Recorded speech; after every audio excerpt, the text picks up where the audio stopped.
Hello guys, welcome. और आज हम अपने लेबर सीरीज का एक दूसरा टॉपिक पढ़ेंगे जो कि है minimum wage act 1948 with code on wages 2019। तो जो आपके ईपीएफओ के एग्जाम के लिए आने वाला है उसके लिए बहुत इंपॉर्टेंट होगा ये। तो इसके जितने भी इंपॉर्टेंट प्रोविजन हैं वो आज हम लोग देखेंगे। चलिए स्टार्ट करते हैं। पहले जानते हैं objective and background. Minimum age wage act 1948 का लगाने का एम क्या था? एक्चुअली क्या था कि गवर्नमेंट चाहते थे कि एक वेज लिमिट सेट करना ताकि वर्कर्स को इससे नीचे वेज ना मिले और उनका एक्सप्लॉयटेशन ना हो। ऐसा ना हो कि जो एम्प्लॉयर है काम ज़्यादा कराए वर्कर से और उन्हें वेज कम दे। तो एक मिनिमम वेज सेट कर दी जाए ताकि वर्कर्स को जो है इससे ऊपर ही वेज दी जाएगी किसी भी कंडीशन में। The Minimum Wage Act 1940 Act enacted by the Government of India to ensure that workers are not exploited by the employer who might otherwise pay lower than what is necessary। ठीक है, ऐसा ना हो कि जो worker को veg मिलनी चाहिए उससे कम मिले और काम ज़्यादा कराया जाए। तो एक मिनिमम वेज सेट कर दी गई ताकि एम्प्लॉयर को उससे ऊपर ही वेज देनी होगी। The act came force into 15 मार्च 1948। 1948 में फोर्स में आ गया था। और जो रिकमेंडेशन इसकी वजह से आया था फोर्स में वो थी स्टैंडिंग लेबर कमेटी की recommendation and Indian labour conference की रिकमेंडेशन की वजह से ये जो एक्ट है वो लागू हुआ था। Before independence there was no uniform law insuring the fair minimum pay for worker. इससे पहले कोई भी ऐसा लॉ नहीं था जो वर्कर की पेमेंट की बात करता हो और वर्कर को मतलब जितना मन किया एम्प्लॉयर का उस उतना पैसा दे दिया गया। ऐसा कुछ भी नहीं था कि एक मिनिमम वेज सेट हो। तो उसी के लिए ये एक्ट लाया गया। ठीक है, तो इसका मेन एम देख लेते हैं दोबारा। The to fix minimum wages in certain employment where labour is vulnerable to exploitation. ठीक है, to provide fair remuneration and improve living standard of worker, ताकि उन्हें इतनी तो वेज मिले ताकि वो अपना घर चला सके, अपनी फैमिली चला सके। ठीक है, अपना लिविंग स्टैंडर्ड इम्प्रूव कर सके।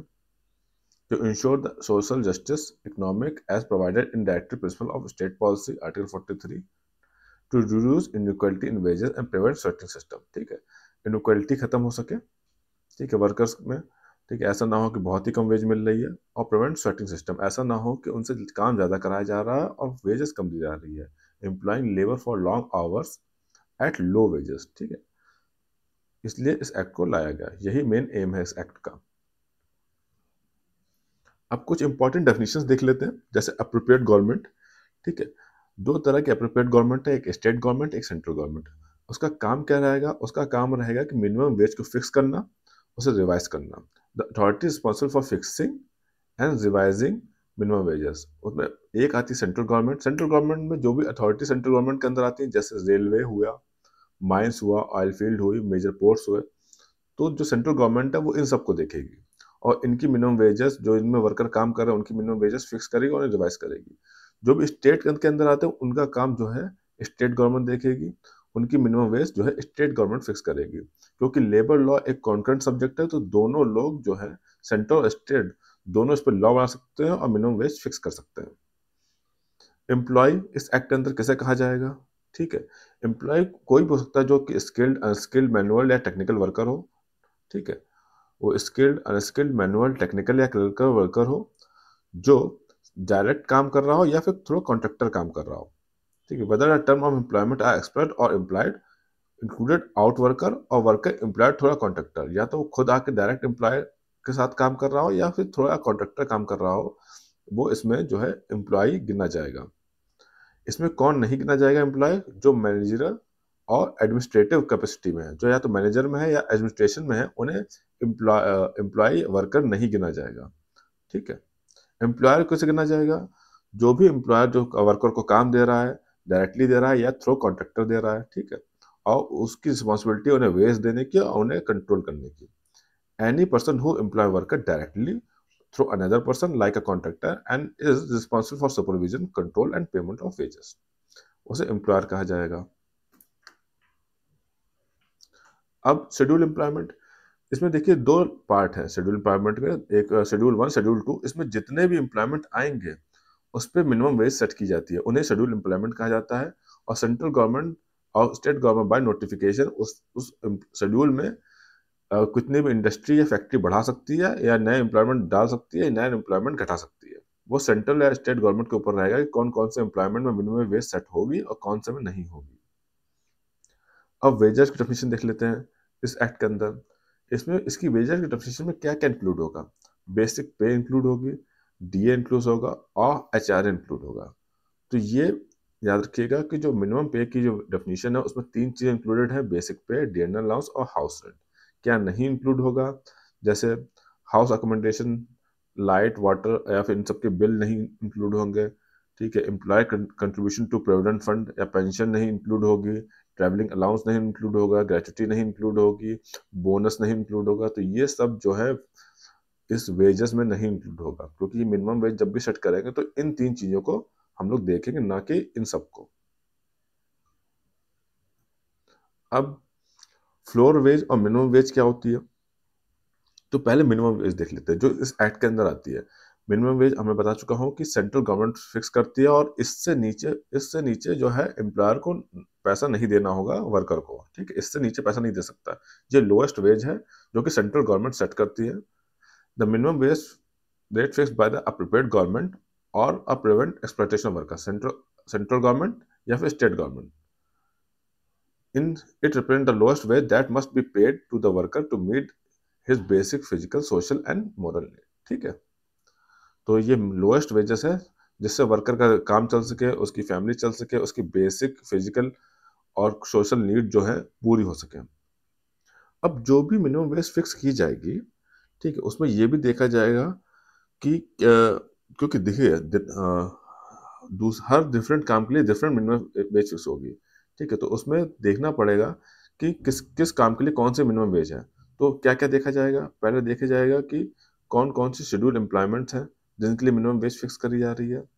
ठीक है, हर क्लास के लिए डिफरेंट मिनिमम वेज होगी, जैसे स्किल्ड, अनस्किल्ड और सेमी स्किल्ड। देखिए, सेमी स्किल्ड के लिए ज़्यादा वेज होगी, कम वेज होगी, स्किल्ड के लिए ज़्यादा वेज होगी।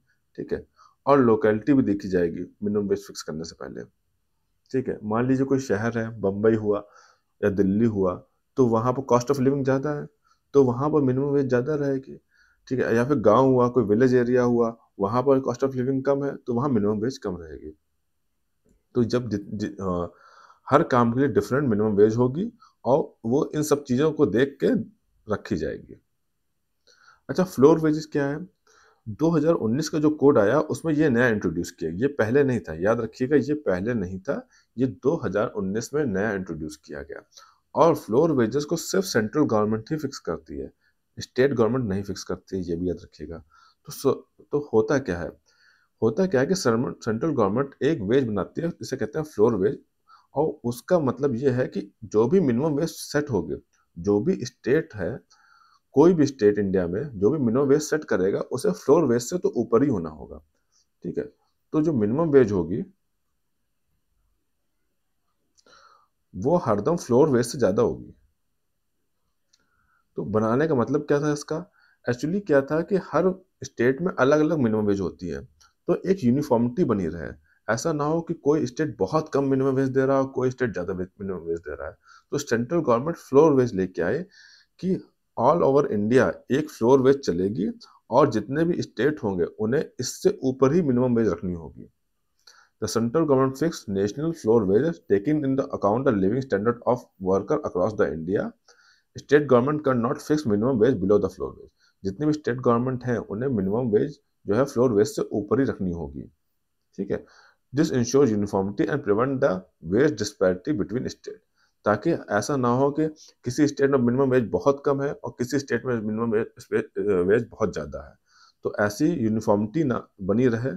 ठीक है, इसलिए फ्लोर वेज लाया गया और इसे सिर्फ सेंट्रल गवर्नमेंट फिक्स करेगी, और वो भी पहले living standard all over India का देखेगी, उसके बाद फिक्स करेगी। स्कोप एंड एप्लीकेबिलिटी, कहाँ कहाँ ये लागू होगा, तो ये होल इंडिया लागू होगा और जितने भी एम्प्लॉयमेंट लिस्ट है शेड्यूल 1 और 2 में उन पे लागू होगा। ठीक है, और गवर्नमेंट का मन है, चाहे वो शेड्यूल 1 में कोई भी एम्प्लॉयमेंट ऐड कर सकती है, शेड्यूल 1 या 2 में कोई भी एम्प्लॉयमेंट डिलीट कर सकती है, वो गवर्नमेंट के ऊपर है। ठीक है, तो जो भी शेड्यूल 1 और 2 में जो भी एम्प्लॉयमेंट लिखे होंगे उन पे ये मिनिमम वेज एक्ट 1948 अप्लाई होगा। ठीक है, क्या क्या कवर करेगा ये।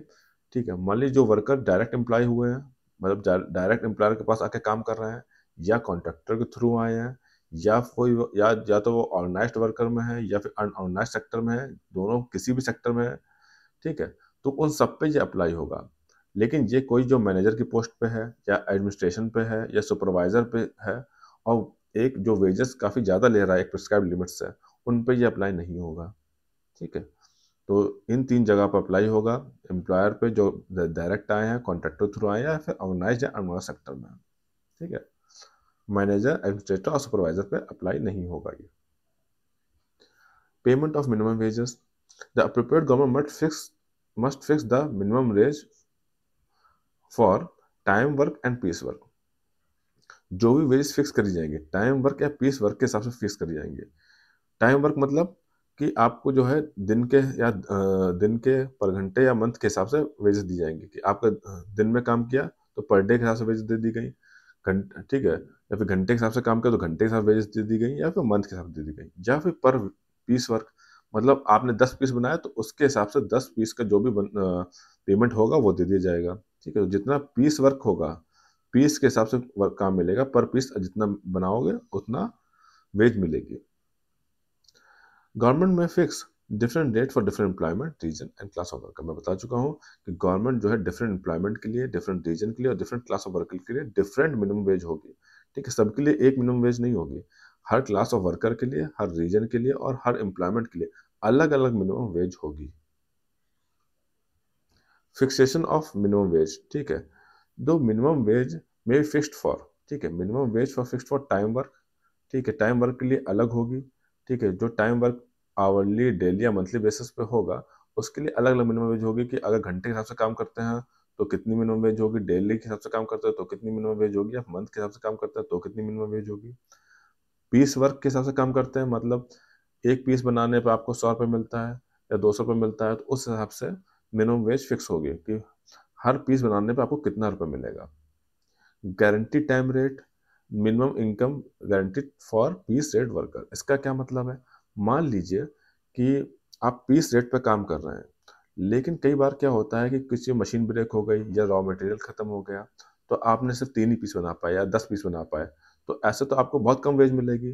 तो उस कंडीशन में मिनिमम टाइम रेट आएगा, मतलब आपको उतने टाइम के लिए मिनिमम गारंटी रेट तो मिलेगा ही मिलेगा, भले ही आप पीस कम बनाए। मान लीजिए मिनिमम टाइम रेट जो है 300 फिक्स किया गया और वर्कर ने सिर्फ जो पीस बनाए उसका जो टोटल होता है वो 100 रुपये हुआ, तो इसमें हायर क्या है, गारंटी टाइम रेट। तो गारंटी टाइम रेट मिलेगा भले ही उसने पीस कम बनाए हो, ठीक है। तो ऐसा नहीं कि अगर आप पीस कम भी बनाते हैं तो उतनी वेज मिलेगी, इस कंडीशन में जितना गारंटी दिया गया है टाइम, ठीक है, उतना तो मिलेगा मिलेगा। अगर आप ज़्यादा कर ले जाते हैं पीस के हिसाब से तो फिर उसे ज़्यादा मिल जाएगा। ओवर टाइम रेट, अगर कोई ओवर टाइम रहता है तो उसका जो भी प्रिस्क्राइब्ड होगा वर्किंग आवर्स में पेमेंट वो देना होगा। एडिशनल पॉइंट एडेड, ठीक है, इसमें क्या है देख लेते हैं। While fixing minimum wage appropriate government शैल कंसीडर, ठीक है, जब मिनिमम वेज फिक्स करेगा तो गवर्नमेंट क्या क्या कंसीडर करेगी, मैं बता चुका हूँ कि वो ये देखेगी कि अनस्किल्ड, सेमी स्किल्ड, स्किल्ड और हाईली स्किल्ड वर्कर के अलग अलग मिनिमम वेज फिक्स होगी, ठीक है। हर जोग्राफिकल एरिया के लिए अलग मिनिमम वेज होगी। अगर मान लीजिए कोई बड़ा शहर है तो वहाँ मिनिमम वेज ज़्यादा होगी, कोई गांव या रूरल एरिया है तो वहाँ पर मिनिमम वेज कम होगी। वर्किंग कंडीशन देखी जाएंगी, टेम्परेचर, ह्यूमिडिटी या हजार्डस या अंडरग्राउंड वर्क, ठीक है। मान लीजिए कोई अंडरग्राउंड या हजार्डस वर्क है तो वहाँ मिनिमम वेज ज़्यादा होगी क्योंकि वहाँ पर जान का खतरा भी है, ठीक है। कॉस्ट ऑफ लिविंग देखी जाएगी, inflation, prevailing wage rate in a similar employment, ठीक है। कॉस्ट ऑफ लिविंग देखी जाएगी, महंगाई देखी जाएगी, ठीक है। ये सब चीज़ें देखी जाएंगी कि मिनिमम वेज फिक्स करने से पहले कि ऐसा नहीं तो महंगाई हो गई तो मिनिमम वेज फिर ज़्यादा कर दी जाएगी, तो उस हिसाब से मिनिमम वेज फिक्स करी जाएगी। कंपोनेंट ऑफ मिनिमम वेज, क्या क्या कंपोनेंट होंगे मिनिमम वेज के, ठीक है। या तो मिनिमम वेज से बेसिक वेज पर रख दी जाए, ठीक है, जो बेसिक वेज है उसी को मिनिमम वेज बना दिया जाए। दूसरा क्या कर सकते हैं, जो बेसिक वेज है उसमें कॉस्ट ऑफ लिविंग अलाउंस, जिसे वीडीए कहते हैं, वेरिएबल डेयरनेस अलाउंस, उसे ऐड कर दिया जाए, ठीक है। तो इन दोनों को मिला के मिनिमम वेज बना दिया जाए। ये टाइम टू टाइम चेंज होती रहेगी क्योंकि कॉस्ट ऑफ लिविंग चेंज होती रहेगी, कभी इन्फ्लेशन ज़्यादा होगा, महंगाई ज़्यादा होगी तो कॉस्ट ऑफ लिविंग ज़्यादा हो जाएगी, तो इसमें ज़्यादा ये मिनिमम वेज ज़्यादा हो जाएगी, कभी कम हो जाएगा, तो उस हिसाब से ये चेंज होती रहेगी प्राइस इंडेक्स के हिसाब से। या ऑल इंक्लूसिव रेट, ठीक है। इसमें basic way, cost of living या और भी कॉस्ट ऑफ लिविंग जो बाकी बचती हैं उन्हें सबको जोड़ के बना दिया जाए।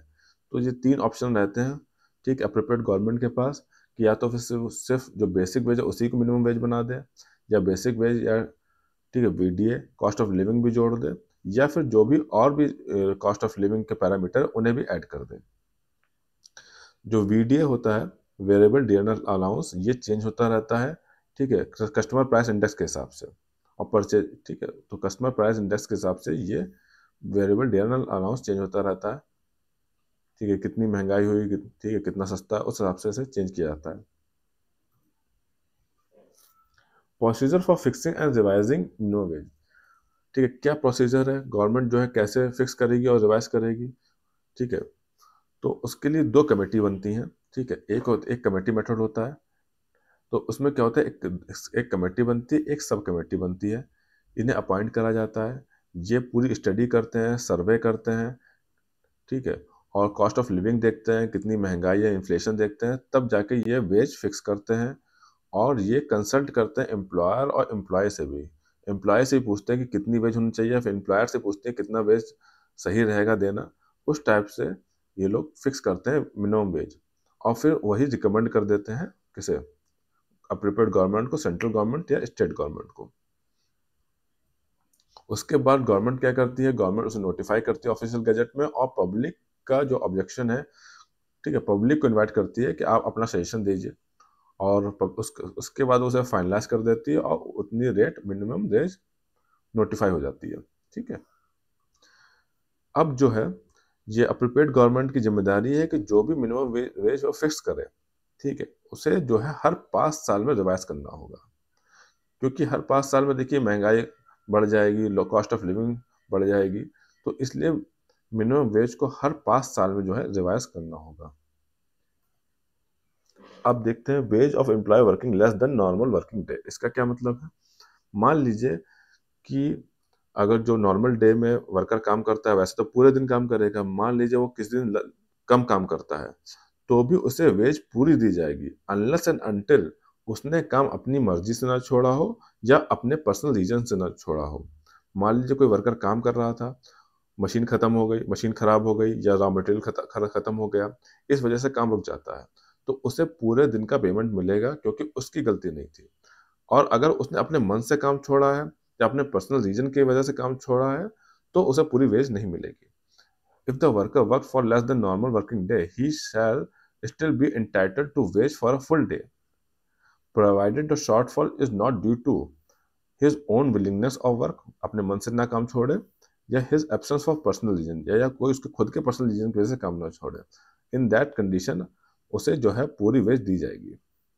If worker is not provided by if work is not provided by the employee must be paid full wage, full day wage।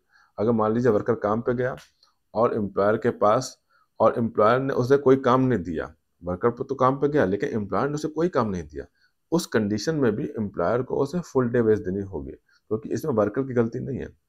ये तो एम्प्लॉयर ने उसे काम पर रखा है, और उसने भले ही काम ना दिया हो, उससे कोई मतलब नहीं है, लेकिन उसे फुल डे वेज देनी होगी। वेजेस फॉर 2 और मोर क्लास ऑफ वर्क, इसका मतलब ये है कि मान लीजिए कोई वर्कर हो सकता है जो 2 तरह के काम कर रहा हो, और दोनों कामों के लिए अलग अलग मिनिमम वेज फिक्स्ड है, ठीक है। मान लीजिए वो स्किल्ड वर्कर है, वो मशीन चला रहा है, तो उसके लिए अलग वेज वेज फिक्स है, और साथ में वो पैकिंग भी कर रहा है, उसके लिए अलग मिनिमम वेज फिक्स है, ठीक है। तो उन दोनों में जितना जितना वो काम करेगा, जितने टाइम के लिए काम करेगा, उसके प्रोपोर्शनेट जो है उसे तनख्वाह मिलेगी। मान लीजिए वो अगर स्किल्ड वर्कर और मशीन चला रहा है, तो अगर उसमें ज़्यादा काम करता है तो उसकी तनख्वाह ज़्यादा होगी, और जितना काम थोड़ा 1-2 घंटे आके वो पैकिंग भी कर लेता है, तो उसकी तनख्वाह उसके हिसाब से दी जाएगी, पैकिंग के हिसाब से। When the employee perform a different type of work for which different rate wage are fixed, he is entitled to work in proportion to the time spent on each work of class। ठीक है, जितना भी work वो दोनों काम में करेगा, ठीक है, उसके हिसाब से उसे जो है तनख्वाह वेज दी जाएगी। Fixing hour for work for normal working day, इसका क्या मतलब है कि जो भी अप्रोप्रिएट गवर्नमेंट होगी, वो जो वर्किंग आवर है वो फिक्स करेगी। The number of hour constituted for a normal working day is fixed by appropriate government, जो रेस्ट इंटरवल फिक्स करेगी, ठीक है, वीकली रेस्ट डेज फिक्स करेगी कि हर सात मतलब हर हफ्ते जो है 1 डे जो है हर 7 दिन में एक उसे रेस्ट मिलना चाहिए, ठीक है। For adult working hours shall not be exceed 9 hours per day and 48 hours weekly. For children, the working hours are shorter as per rule framed under this act. ठीक है, तो ये जो भी वर्किंग आवर है वो स्टेट गवर्नमेंट या central government जिसके अंदर भी इंडस्ट्री आती होगी वो इसे फिक्स करेगी। ज़्यादातर ये फैक्ट्री एक्ट में दिए हुए हैं, लेकिन इसमें अलग से दिए हुए हैं। ओवर टाइम वेजेस, अगर वर्कर ओवर टाइम वेजेस करता है तो उसे कम से कम दुगना जो है वेजेस मिलेगी।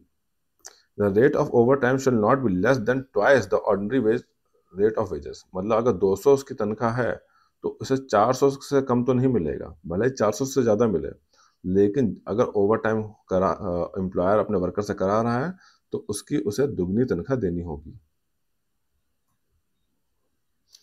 अब इसमें जो कमेटी और एडवाइजरी बोर्ड आता है उसके बारे में जान लेते हैं।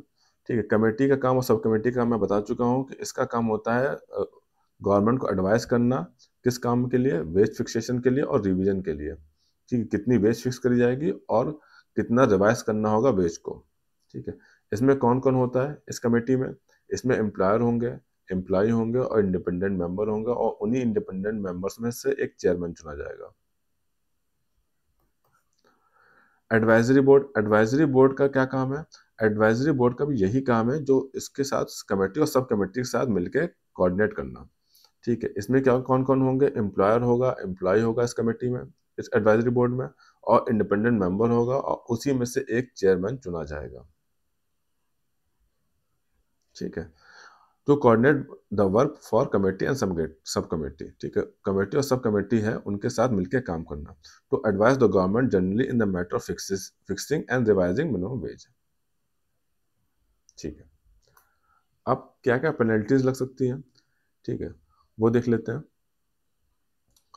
और अदर इम्पोर्टेंट प्रोविजन, पहले तो क्लेम और रिकवरी देखते हैं।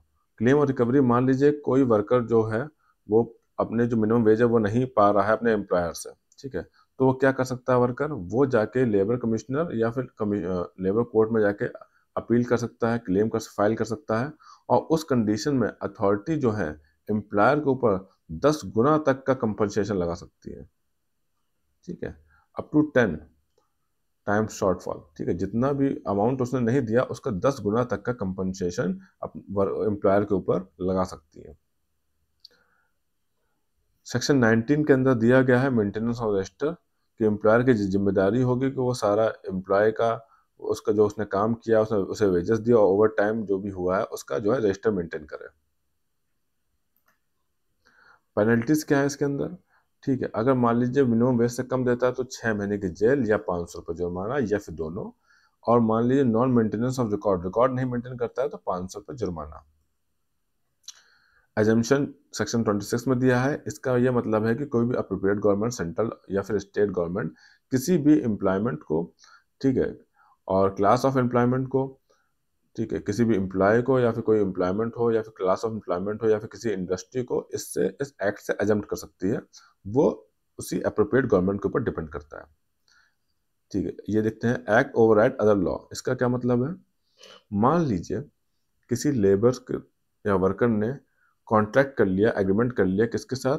कॉन्ट्रैक्टर के साथ या फिर जो प्रिंसिपल एम्प्लॉयर है एम्प्लॉयर के साथ। ठीक है, और उसमें वेजेस फिक्स कर दी गई, मिनिमम उसमें उसकी वेजेस फिक्स कर दी गई, और वो वेजेस जो है मिनिमम वेजेस से भी कम है, तो वो एग्रीमेंट और कॉन्ट्रैक्ट नन वाइड माना जाएगा। एनी एग्रीमेंट और contract where wages fixed below the statutory minimum is less is null and void. ठीक है, मान लीजिए कोई एग्रीमेंट हुआ और उसमें मिनिमम वेजेस से भी कम वेजेस लिखवा ली किसी एम्प्लॉयर ने, कॉन्ट्रैक्टर ने वर्कर से, तो उसे नल एंड वाइड माना जाएगा, उसे नहीं माना जाएगा। जो ये एक्ट है उसको उसे ओवर रूल कर देगा, लॉ है उसे उस एक्ट को ओवर रूल कर देगा। अब जो नए, हमें बता चुका हूँ नया कोड आया 2019 का, उसमें जो 4 एक्ट है ये मर्ज कर दिए गए हैं, minimum wage act, payment of wage act, payment of bonus act और इक्वल रिम्यूनरेशन एक्ट। ये 4 एक्ट मर्ज कर दिए गए हैं, और उसमें जो नए प्रोविजन आए हैं वो भी हम लोग देख लेते हैं। तो क्या क्या चेंज किए गए हैं इस नए कोड में? पहले जान लेते हैं। यूनिवर्सल कवरेज, ठीक है, तो जो भी ऑर्गेनाइज्ड और अनऑर्गेनाइज्ड सेक्टर होंगे अब सब कवर होंगे। पहले क्या था, जो भी शेड्यूल एम्प्लॉयमेंट थे, मतलब जो शेड्यूल 1 और शेड्यूल 2 में आते थे, उसी को इंक्लूड किया जाता था। लेकिन अब जो भी ऑर्गेनाइज्ड और अनऑर्गेनाइज्ड वर्कर होंगे, ठीक, सेक्टर होंगे, उन सबके लिए ये अप्लाई होगा।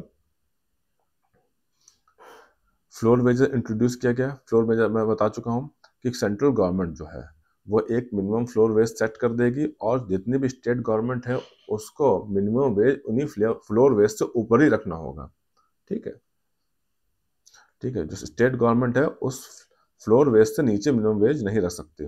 The state can not fix below the floor wage but can fix higher rate depending on local condition. उससे ऊपर ही रख सकती है या उससे ज्यादा रख सकती है। Uniform definition of wages. ऐसा क्या होता था पहले कि जितने भी लॉ थे, लेबर लॉ थे, कम से कम 40 प्लस तो लेबर लॉ थे, उसमें हर जगह अलग अलग वेजेस कंडीशन दी गई थी। किसी में डीए इंक्लूड होता था, किसी में एचआरए इंक्लूड होता था। तो ये अलग अलग एक्ट में अलग अलग वेज की डेफिनेशन दी गई थी। तो उसे हटा के अब जो सिंगल और यूनिफॉर्म डेफिनेशन कर दी गई वेज की, जो सारे लेबर लॉ में फॉलो होगी। और उस डेफिनेशन में क्या क्या इंक्लूड होगा? बेसिक पे, डिएंडर अलाउंस और रिटेनिंग अलाउंस। ठीक है, ये 3 चीजें जो हैं उस वेजेस के डेफिनेशन में इंक्लूड होगी अब से। रिटेनिंग अलाउंस क्या होता है? ये सीजनल वर्कर के लिए होता है। ठीक है, मान लीजिए सीजन खत्म हो गया, वर्कर चला गया अपने घर, तब भी उसे रिटेनिंग अलाउंस मिलेगा ताकि वो नेक्स्ट सीजन वापस आए और उस एम्प्लॉयर के साथ बना रहे। ठीक है, तो उसे रिटेनिंग अलाउंस कहते हैं कि ताकि वो काम करता रहे, ऐसा ना हो कि वो अगले सीजन में छोड़ के चला जाए। उसे रिटेनिंग अलाउंस कहते हैं। क्या नहीं इंक्लूड होगा? HRA, bonus, over time, PF contribution, gratuity या कन्वेंस अलाउंस, ये सब नहीं ऐड होगा अब वेजेस की डेफिनेशन में। If excluded component exceed 50% of total remuneration, the excess is treated as a part of wage। इसका मतलब क्या है समझ लेते हैं। मान लीजिए कि उसे वेजेस मिलती हैं, वेजेस मिलती हैं 10,000, और जो एक्सक्लूडेड है, मतलब HRA, bonus, over time, PF, ठीक है, जो एक्सक्लूडेड वाला है, जो एक्सक्लूडेड अलाउंस है, वो उसे मिलता है 20,000। तो टोटल क्या हुआ? टोटल रिम्यूनरेशन कितने हुए? 30,000। तो टोटल रिम्यूनरेशन का 50% कितना हुआ? 15,000।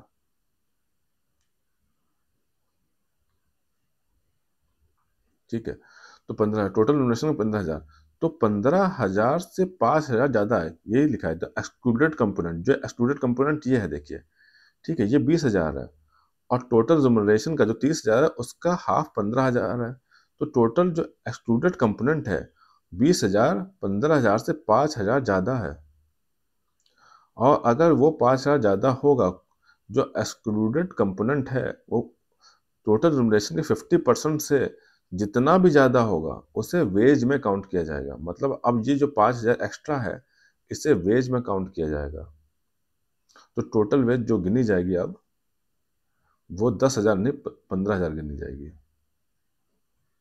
ठीक है, जो भी एक्सक्लूडेड कंपोनेंट है अगर उस वो एक्सीड करता है 50% ऑफ टोटल रिम्यूनरेशन, तो जो भी एक्स्ट्रा जो एक्सीड करेगा उसे पार्ट ऑफ वेजेस गिना जाएगा। ऐसा क्यों किया जाता है? क्योंकि देखिए, एम्प्लॉयर क्या होता है ना कि वो चाहता है कि हम वेजेस जो हैं, जो वेजेस हैं, बेसिक पे है, वो कम दें, जो एक्स्ट्रा अलाउंस है वो ज़्यादा दें। क्योंकि जितना भी पीएफ हुआ, बोनस हुआ, ग्रेच्युटी हुआ, वो बेसिक पे पे कैलकुलेट होता है। ठीक है, जो बेसिक पे होती है वेज की, उस पर कैलकुलेट होता है। तो जितना वो वहां पर उसे कम देगा तो उतना ही उसे पीएफ कंट्रीब्यूशन, ग्रेच्युटी या फिर बोनस कम देना होगा। ठीक है, तो इसलिए वो चाहता है कि हम एक्स्ट्रा अलाउंस ज़्यादा दे दें और बेसिक पे कम दें। तो उससे उसे बचने के लिए ये एक्ट लॉ लाया गया। ऐसा ना हो कि वो बेसिक पे कम दे और एक्स्ट्रा अलाउंस ज़्यादा दे दे। Timely payment of wages. ठीक है, अगर मान लीजिए वर्कर डेली काम कर रहा है तो at the end of the day उसे वेजेस दे देनी होंगी। अगर वीकली काम कर रहा है तो वीक खत्म होने के बाद उसे वेज दे देनी होंगी। अगर फोर्टनाइटली है तो 14 दिन के लिए काम कर रहा है तो उसके अगले 10 दिन में उसे वेजेस देनी पड़ेंगी। मतलब 1 से 14 तक काम किया तो अगले 24 तारीख तक उसे वेज को दे देना होगा अगले 10 दिन में। अगर मंथली काम कर रहा है तो जो अगले मंथ की 7वीं तारीख है उस तक उसे वेज दे देनी होगी। ठीक है, अगर 1000 वर्कर से कम है और मान लीजिए 1000 वर्कर से ज्यादा है तो अगले 3 दिन और बढ़ा लीजिए, 10वीं तक तो दे ही देनी होगी। ठीक है, अगले मंथ की 10वीं तारीख तक दे देनी होगी इन केस 1000 वर्कर से ज्यादा है। ठीक है, जेंडर इक्वलिटी, अगर सेम काम करा रहे हैं, ठीक है, तो सेम वेजेस रहेगी। ऐसा नहीं हो कि महिलाओं को कम मिलेगी और पुरुषों को ज्यादा मिलेगी। No employer shall be discriminated on ground of gender in matter of wages and increment for same work. Same work के लिए डिस्क्रिमिनेशन नहीं किया जाएगा। मोड ऑफ पेमेंट, कॉइन में, करेंसी में, चेक में, डिजिटल, इलेक्ट्रॉनिक मोड, इन सब में किया जा सकता है। इंस्पेक्टर कम फैसिलेटर, ठीक है, पहले इंस्पेक्टर की पोस्ट थी, अब इसे इंस्पेक्टर कम फैसिलेटर कह देते हैं। ठीक है, और जो इंस्पेक्शन का भी काम करेगा और जितने भी क्लेम हुआ या फिर जो भी डिस्प्यूट हुआ उन्हें भी चेक करेगा। पेनल्टीज क्या रहेंगी? ठीक है, 50,000 रुपए तक का फाइन होगा और 3 मंथ की सजा होगी अगर आप मिनिमम वेज नहीं देते हैं तो, और उसे रिपीट करते हैं तो 3 साल तक की सजा और 1 लाख रुपए तक का फाइन, जो कि पहले जो था अपने पुराने एक्ट में, ठीक है, उससे 1948 वाले, उससे काफी बढ़ा दिया गया है इस कोड में। ठीक है, चलिए, तो ये आपका जो है पूरा एक्ट खत्म हो गया है, इसे आप पढ़िए और हम लोग मिलते हैं नेक्स्ट लेक्चर में। Thank you.